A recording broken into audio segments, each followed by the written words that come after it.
I'd never gotten undressed in church before. The bathroom lock didn't work. It was a tight, single room. Anybody could barge in at any second. If it happened, that's just God's will.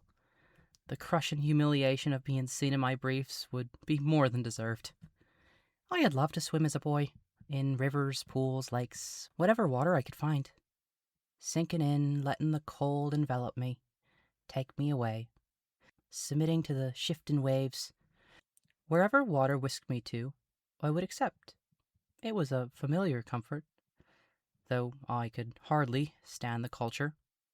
I'd once gone without a shirt, and whenever anyone, had looked at me, my arms would zip to cover. I stopped going the older I got. Even when everything was covered, I still hated how the material sealed to my scrawny frame, hardly concealing. I hated how people looked at me. A reminder that I too had a body that could only be covered, never removed. Their gaze burned straight through my skin. My hands cooked in the basin of soapy water and soiled clothes. It wasn't winter yet, but the drafty bathroom was horribly cold, leaving me simultaneously shivering and sweating from the hellish water. It didn't bother me. I needed something to distract myself from my nudity. I didn't want to see it. This body is all I truly had. Nothing more. Not even the clothes on my back. Everything actually belonged to Uncle Rory. Even if I had a job, every cent I made went into his bank for safekeeping until I was responsible. I thought that I'd be deemed responsible on my 18th birthday, but I guess not, because I would always be nothing more than his boy. Ma and Da were probably spending their afternoon bickering. I could hear it all these kilometers away. The conversation was always the same. Da would be headed out, probably to harass the army. Ma wouldn't even bother putting up a real fight anymore, just throwing jabs until he left. About how dirty the house was, how his lack of job stressed her. Even if she had family money, it wasn't endless. What was the point of a husband who provided nothing? He stopped caring enough to make excuses. It was easier to be cruel. Then she'd spit in his supper or rub some hemlock on his chair. I always wondered how she'd feel if it had actually killed him. A mortal sin, and for what? Uncle Rory had at least saved me from that. His kindness sickened me more than the crust I scrubbed off my trousers. He didn't want me to be happy. He just wanted to use me, just like everyone else.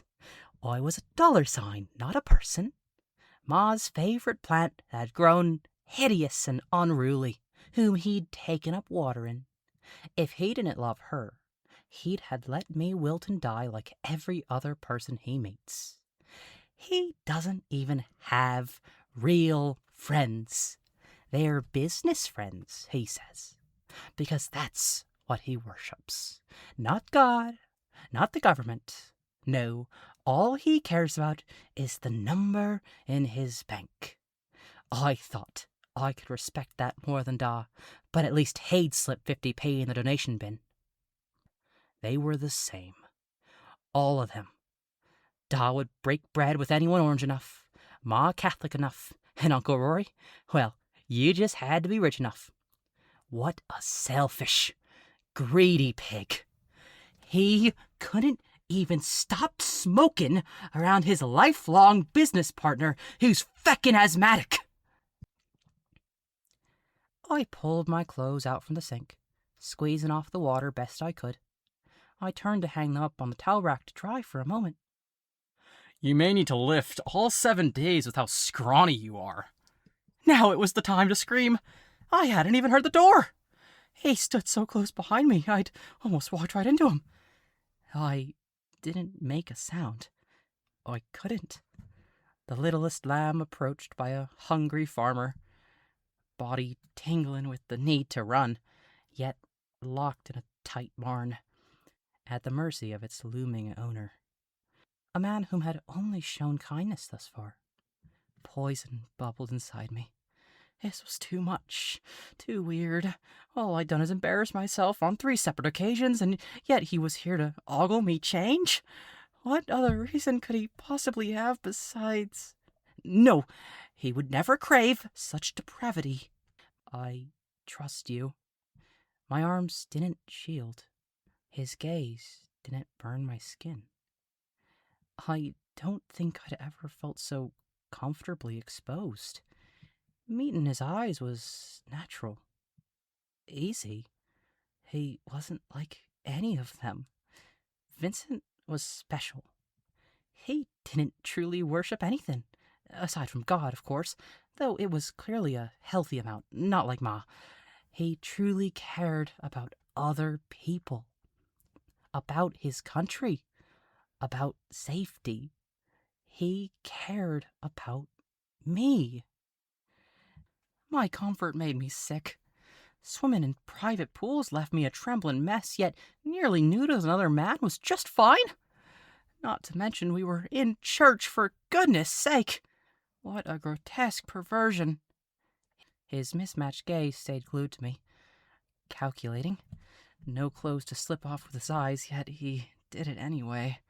Peeling off my skin, my fat, my flesh, pressing his sharp canines into my soft bone, grinding his teeth into dense collagen until reduced to dust. He could step forward, grab my hips, and turn me back around. Stop. I wasn't going to sit anymore. My hands would grip the porcelain sink. I couldn't. He wouldn't. His large, strong fingers would tug down my briefs and expose me in a way I'd never been. He would be the first. Mismatched eyes ogling my... No! I whipped back to the sink. I had been trying so hard.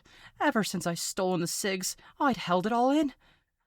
I threw my clothes back in the basin with a plop, back to squeezing every last drip of water. Holding in the urge can only work for so long. Eventually, it'll all burst out.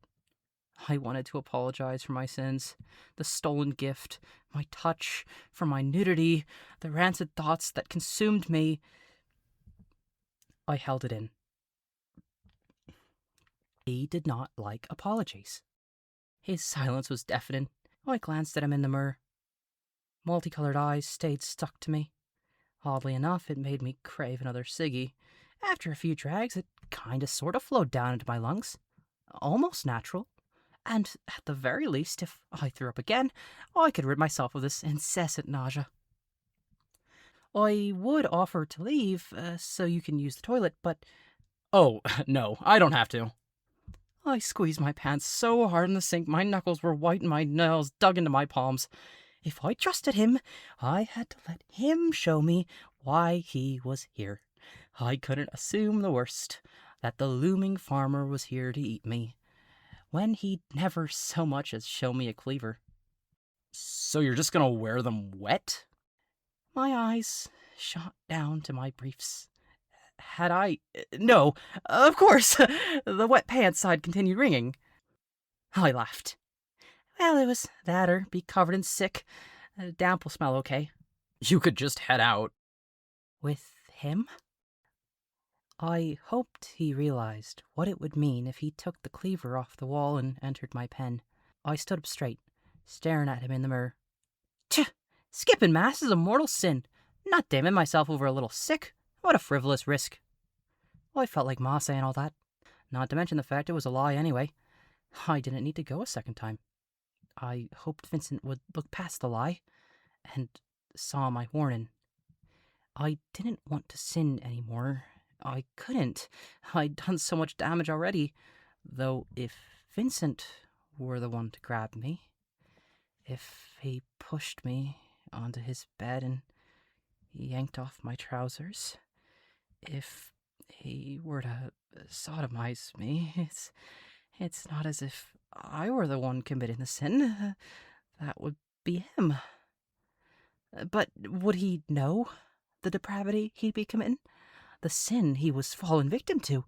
Could I really let him damn himself? He coughed a laugh. It reminded me of myself. Oddly, as if desperate to prove something. I couldn't imagine what. He was already perfect.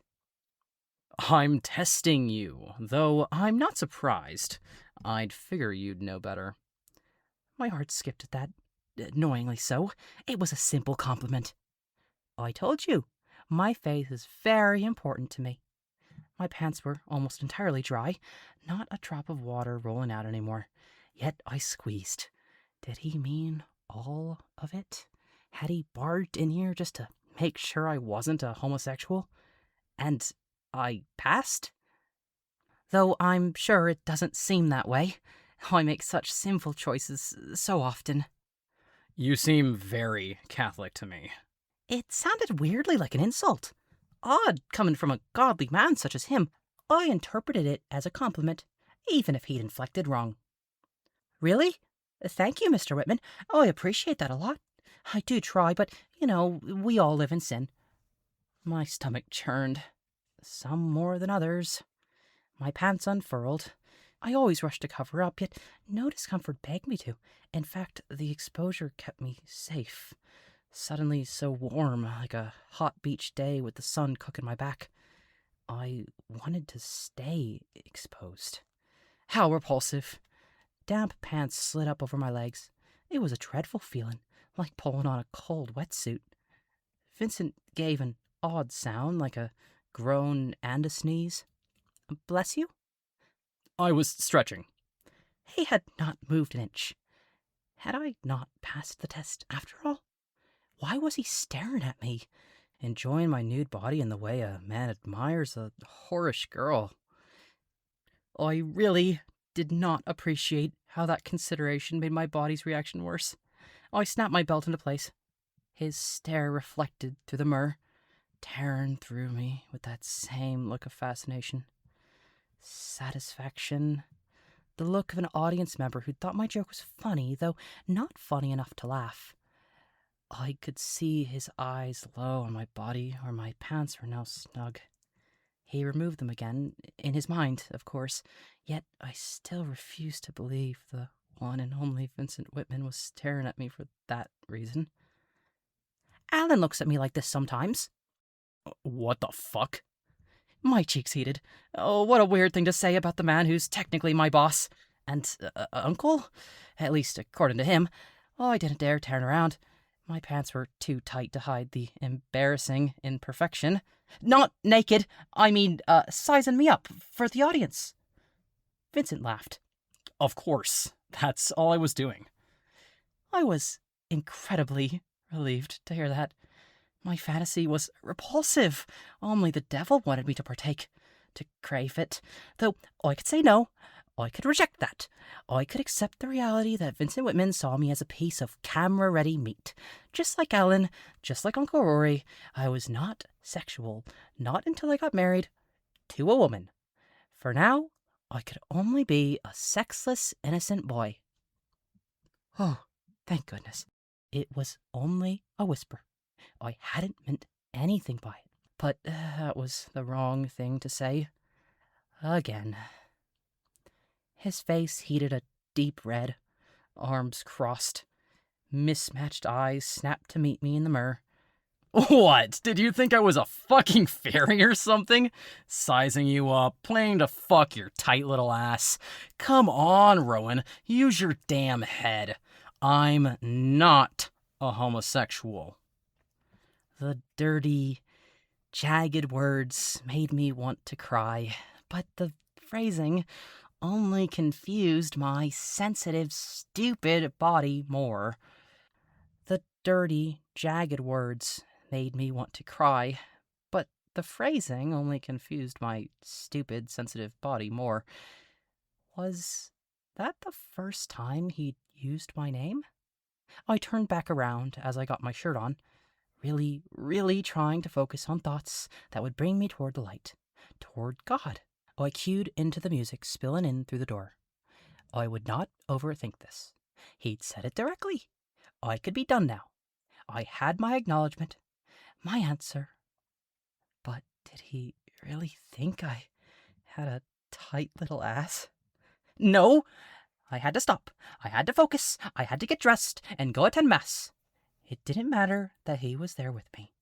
Mass was more important. Not him. God mattered more than any mortal. I'd already gone, sure, but with how much sinning I'd been doing, I should go again. I shouldn't take communion from how dirty my thoughts were, from how disgusted my body was. All the cold and wet, yet this heat wouldn't leave me. Cold cotton clung to my back. My body wouldn't listen. I found myself in an awkward freeze. If I turned around, he would see how perverse I truly was. Luckily, I am capable of playing any part given to me, even this incredibly odd one. I kept wringing my jacket far more than my other clothes. Oh, I didn't think you were, though I'm glad you're not. It's truly sick. Damn fucking straight. He snapped back, so fast it unnerved me. He'd never trust me again if he knew the disgusting truth, a truth so close to being revealed. If I'd simply turned around, it'd be so blatant. Mr. Whitman, I hope this is not out of line, though may I ask you to use appropriate language in the house of God? Oh, what a load of crap. In what universe could I be saying all that when my body was clearly begging for another man's touch? It would calm down eventually. It always did, which only made my indulgence more disgusting. 10-20 minutes of waiting is all it took. That was so easy, and yet I'd failed so miserably. Vincent soured, though I couldn't exactly tell why. He didn't seem angry. Eyebrows neutral, frowns soft. It was odd when compared to how thoughtful he looked staring at my bum. My apologies. My anger and therein my language is a sin I commonly struggle with, especially in the context of homosexuals. Surely you'd understand. I could have thrown up again. Now why would I understand that? I squeezed my jacket so tight my knuckles turned white. At least I had something to cover up with. I don't understand, Mr. Whitman. Can you tell me? He lit up again. That grin I loved stretching on his features. He stepped closer, raising a hand. I thought for a second he was about to place it on the small of my back. It felt so close I felt the breeze of his arm. Well, yes, homos want to pervert us. They're everywhere, behind every wall, waiting, lurking. When you're out at night, they're watching, looking for an easy target. And if you are, that's when they strike. It's a sin so disturbed, I can't think of anything worse, anything more infuriating. The corruption of another man for a stagnant moment of pleasure. It's a sickness like no other, a crime worse than murder. It infuriates me. Every word checked a box I agreed with, weighing heavier and heavier on my back. I flipped my suit jacket over my arm, turned around with an uneasy confidence. Nothing sinful could be seen, but it still lurked behind the heavy, damp jacket. I couldn't agree more. It's terrifying, not knowing who's safe, who's diseased. Making friends is so hard when any of them could end up being so perverse. Vincent looked up at me with eyes squished by a large grin. He patted my shoulder again. Gosh darn it, I'd almost rid myself of the persistent, sinful burden. His simple touch exacerbated the undesirable blood flow tenfold. You've got a good head on your shoulders, Mr. Scarlet. Unfortunately, the only good one I had. Hearing him say my name, my real one or my stage name, it didn't matter. It made my heart flutter. Thank you very much, Mr. Whitman. I try to live as Christ-like as I can. Then you shouldn't miss any more of Mass. I gave a quick nod. Very true. I'll see you out there. I found an open pew near the back, joining the kneeling congregation. As much as I loved the Lord, I wish he could have given me stronger knees to rest on. Just pure bone on wood. Goodness, did it ache. Usually I'd have both my hands on the pew in front of me, keeping the weight off, though one arm still draped my jacket over the persistent frustration in my lap. Jeez, it usually didn't take this long for my body to fix itself. That brilliant man just wouldn't leave my thoughts. He was so godly, it only made me admire him more. Someday he'd find a very lucky woman. She would cook and clean for him while his broadcast crackled in the background. He would come home to a warm house, the scent of so many wonderful meals over many wonderful years. They would attend Mass together, pray together, make love together. Goodness me, that sent me right back to square one. I love Mass, I really did, though I just couldn't focus on the priest with my knees digging into the wood like this. Wood. Gosh, was I 14 again? What was this? No. This was all such frivolous stupidity. I didn't need to think about Vincent's wife. I needed to listen to the priest. Someday I would have a wife. She would watch my talk show from the audience, chat with me in my dressing room, and no, she'd have to wait outside the room while I changed. She would cook dinner for me, but most people eat meat, so I would probably make my own meal, and she hers. Cleaning never bothered me. In fact, I quite liked to clean. Even when Uncle Rory made messes, I always felt proud to tidy up, so we could clean together. Afterwards, perhaps we'd watch a film on the couch. The cover of night would conceal us, and we would remove our clothes. Our skin would be hot, brushing against each other. She would be under me, and I would be on top. We would look into each other's eyes. She would take me. I thanked the Lord. I could finally put my jacket down. Holding the pew with only one hand was killing me. I didn't take communion, nor had I this morning. I really did need to confess before the body of Christ could touch my lips again. The thought was overpowered. As each second passed alone, I couldn't stop wondering, was Vincent okay? I cast a glance at the bathroom door. The only thought I could muster was that seeing me exposed had made him sick.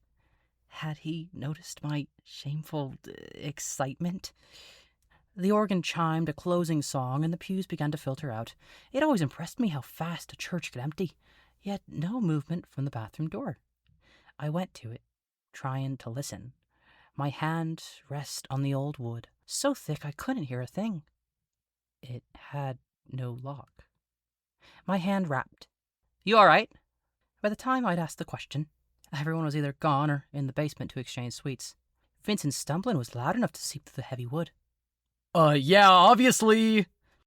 He panted, out of breath. Oh, he had been retching, hadn't he? Poor boy. Of course I had this effect on him. He'd probably sniffed out my condition during our conversation. He always knew the truth about things. As if he could read minds. Then, after I'd left, he'd realized he'd touched my arm. Could that be enough to turn someone into a queer? I really hope not. I don't think I could say no to him. Do you need some water? There was a faucet, so I don't know what use it would provide. No, there's a faucet. I could have torn out my tongue at that. Right, yeah. I forced a laugh. Shuffling. The toilet quickly flushed. More shuffling. No splash of water hit the sink before the door swung open. Not only were his cheeks red, but so was his entire face. In fact, it was also his ears and neck. Goodness, did he fluster easily. Just like me. I couldn't acknowledge how good the shade looked on him. How it matched his eyes. How beautiful he could be, pinning me to the couch while a film chirped from the TV. I refocused my eyes, slamming away the thoughts to focus on a dirty truth. Hey, you've got to wash your hands. Is that why you're harassing me? Yet he listened, head into the sink. It made my heart flutter when he listened. Because he's my idol, a man I respect. It's pleasant to have a person you respect show care for your opinion. His words cut up to me. Oh, I apologize for the harassment. You spent all Mass in the bathroom. It had me concerned. He laughed. Jesus Christ. You want to be a late-night star and you can't even take a joke. Vincent! His flushed face jolted to me. My skin matched his peachy embarrassment. I had not called him anything but his last name. It simply slipped out. I know you struggle with language, but please, it'd be better if you said... I could only bring myself to mouth it, not say it. He found that absolutely hilarious. His laughter was a reward, though also an insult, as if I was the crazy one to suggest he ought to save his soul. What if I went to heaven, but he didn't? Separated for eternity? Knowing he's suffering while I'm at peace? This is serious. You're very intelligent, so incredible, and a godly follower of Christ. Go on. Despite the wildly unneeded interruption, I wasn't annoyed. His smirk made my heart sore. I hope to see you in heaven. You have made my life far better, so please don't sin. His smirk faltered, flicking wet hands and brushing past me.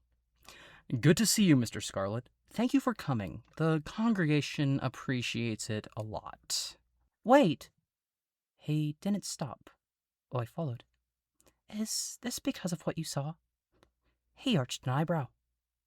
My body. He skidded to a halt, as if I'd broken him altogether, fried his brain like a fresh farm egg cracked on a sizzling skillet with two simple words. Don't you listen? The heat only cranked up. He flipped to face me, eyes as sharp as a butcher's cleaver. I didn't know what he meant. I trusted him, but my body recoiled. His eyes followed my feet before zipping back up to meet mine. My heart raced. Every response I thought of began with an apology. I asked you something, Rowan. The use of my name was not friendly, as if he were speaking to a child. I listened. Don't fucking lie to me! Nobody rose from the basement, even with how his loud voice bounced off the high ceiling. It had been years since the first time anyone had truly screamed at me.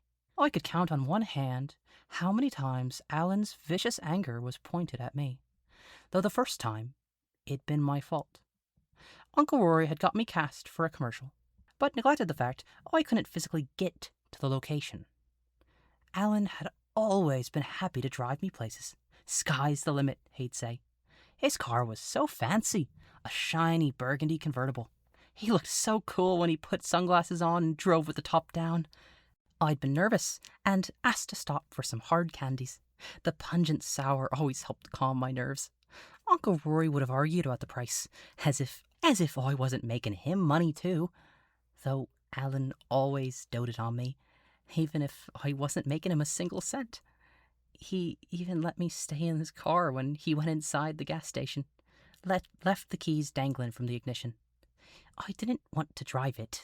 Just pretend, just for a second. The center console was small, and I slipped my legs over top before sliding into the driver's seat. It was another part to play, another role, this one built on freedom, class, power, and desire. I could be so wildly successful, so charming and handsome, so cool, just like Mr. Alan Chandler. Then he came back. A bag of sour lemon candies in his hand. He was so loud, so angry.